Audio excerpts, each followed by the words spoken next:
Big boss Telugu season 8కి సంబంధించి ఎంత ప్రయత్నించినా కానీ జనాల్లోకి అయితే వెళ్ళట్లేదనే అభిప్రాయం అయితే గట్టిగా వినిపిస్తుంది. ఈసారి గత సీజన్ 7 సూపర్ డూపర్ హిట్ అయిన తర్వాత 8 కూడా అదే రేంజ్లో రెస్పాన్స్ వస్తుందని భావించారు. కానీ ఆశించిన మేర బయట అయితే రెస్పాన్స్ కనిపించట్లేదు. హౌస్లో ఉన్నోళ్ళు కూడా ఎక్కువ మంది ముక్కు ముఖం తెలియని వాళ్ళే ఎక్కువ మంది ఉన్నారనే అభిప్రాయాలు అయితే గట్టిగా వినిపిస్తున్నాయి. వైల్డ్ కార్డ్ ఎంట్రీల కోసం కాస్త ఫేమస్ ఉన్న వాళ్ళని దాచిపెట్టి అంటే ఒక 5-6 ఆపేసి మిగిలిన వాళ్ళ హౌస్లో పంపించడానికి కనిపిస్తోంది. ఒక 2-3 గొడవలు 4-5 ఆర్గ్యుమెంట్లు తప్పితే బిగ్ బాస్ సీజన్ సంబంధించి ఎక్కడా కూడా ఎక్కువ ఎలివేట్ కావట్లేదు. ఎంటర్టైన్మెంట్ పరంగా మెయిన్ ల్యాక్ ఆఫ్ ఎంటర్టైన్మెంట్ అయితే కనిపిస్తుందనే అభిప్రాయాలు కనిపిస్తున్నాయి. దానికి సంబంధించి షో ఇప్పుడు కాస్త ఏదైనా ఉంది జనాల్లో అంటే కాస్త సోషల్ మీడియాలో వైరల్ అవుతుంది అంటే దానికి ఒకే ఒక కారణం ఆర్జే శేఖర్ భాష. అవును, షో మొత్తాన్ని తన భుజస్కంధాల మీద వేసుకొని ఆర్జే శేఖర్ భాష అయితే ముందుకు తీసుకెళ్తున్నాడు. ఇప్పుడు సోషల్ మీడియాలో బిగ్ బాస్ సీజన్ 8 తెలుగుకు సంబంధించి ఏదైనా వైరల్ అవుతుంది అంటే అది ఆర్జే శేఖర్ భాష చెప్పే డైలాగులనే చెప్పాలి. షోలో మొత్తం 14 మంది ఉంటే కానీ ఒక్క శేఖర్ భాష వల్లే ఈ షో అయితే ముందుకెళ్తుందని చెప్పాలి. దాంట్లో విష్ణుప్రియ లాంటి వాళ్ళు కాస్త తెలిసిన వాళ్ళు ఉన్నా కానీ షో మాత్రం ముందుకు తీసుకెళ్తే మాత్రం శేఖర్ భాష అని చెప్పడంలో ఎలాంటి అభ్యంతరం లేదు, అనుమానం లేదు, అసలు అనుమానపడాల్సిన అవసరం కూడా లేదు. షో కాస్త ఏదైనా ఎంటర్టైన్మెంట్ నడుస్తుందంటే అతని మాటలు అప్పటికప్పుడు అంటే ఆర్జే అని క్లియర్ కట్గా నిరూపించుకుంటున్నాడు అనమాట. ఒక టాలెంటెడ్ ఆర్జే అని చెప్పి అప్పటికప్పుడు స్పాంటేనియస్గా అతను వేసే డైలాగులు, చెప్పే మాటలు, పేల్చే జోకులు సోషల్ మీడియాని అయితే వైరల్ చేసేస్తున్నాయి. ఫుల్ ట్రెండ్ అయిపోతున్నాడు ఆర్జే శేఖర్ భాష. ఆదివారం జరిగిన ఎపిసోడ్లో హోస్ట్ నాగార్జున కూడా మబ్బులు ఇడిపోయినాయి అనమాట మనోడు టాలెంట్ చూసి. అయితే హౌస్లో ఉన్న వాళ్ళందరూ మాత్రం దాన్ని ఎంటర్టైన్మెంట్ కింద చూడట్లేదు, అదో పెద్ద చికాకులాగా చూస్తున్నారు.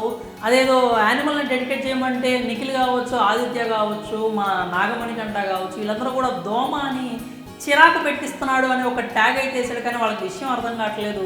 శేఖర్ భాష కనుక సైలెంట్ అయిపోతే బిగ్ బాస్ తెలుగు సీజన్ 8 అనేది అట్టర్ ఫ్లాప్ అయ్యే ప్రమాదం ఖచ్చితంగా కనిపిస్తుంది. ఎందుకంటే జనాల్లో ఉంది, జనాలు మాట్లాడుకుంటున్నారంటే అది కేవలం శేఖర్ భాష గురించి, శేఖర్ భాష వాడే పదాల గురించి, అతను ఇచ్చే కామెడీ గురించే మాట్లాడుకున్నారు. అంటే ఫ్యామిలీ షోస్ అని చెప్పి డబుల్ మీనింగ్ డైలాగులతో నడిచే షోస్ చాలా ఉన్నాయి. కానీ శేఖర్ భాష మాత్రం స్పష్టమైన తెలుగుని చాలా అద్భుతంగా, అందంగా, ఎలాంటి డబుల్ మీనింగ్స్ లేకుండా, ఎట్లా కూడా ద్వంద్వార్థాలు లేకపోతే పిచ్చి మాటలు వాడకుండా చాలా మంచిగా వాడుతున్నాడు అనమాట. అంటే స్టేజ్ మీద కూడా చెప్పాడనమాట, నేను కనుక నన్ను కదిలిస్తే నేను ఖచ్చితంగా ఎనిమిగా మారిపోతాను, వాళ్ళ టైటిల్ ఎత్తుకుపోతాను, ఎందుకంటే ఇది 8 కాబట్టి, అంటే 8 ఈ సీజన్ అని చెప్పి అక్కడే స్టార్ట్ చేశాడు మనోడు. అది హౌస్లో కూడా కంటిన్యూ అవుతూనే ఉంది. వాళ్ళందరూ కూడా చిరాకు అని చెప్పంటే దానిలో కూడా శేఖర్ భాష అయితే ఫన్ క్రియేట్ చేయడం మనం చూసాం. నిఖిల్ దోమ అంటే ఎవరికైనా కానీ తల్లి ఎక్కువ ప్రేమ కలిగింది అంటే ప్రేమగా చూసుకునేది ముఖ్యమైన తల్లి.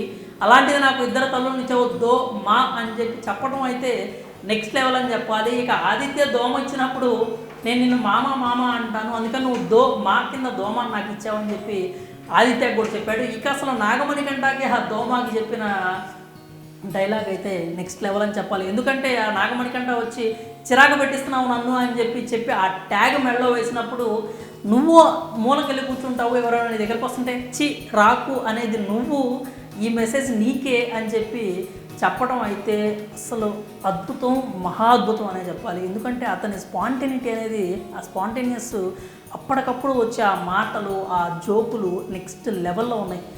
బేబక్క చుడిదార్ వేసుకున్నప్పుడు అదైతే మంచి జోక్ అనే చెప్పాలి. ఎందుకంటే చుడిదార్ అంటారు దీన్ని మామూలుగా అయితే, కానీ ఇప్పుడు నువ్వు వేసుకున్న తర్వాత చుడి దారుణం అనే పరిస్థితి వచ్చింది అంట.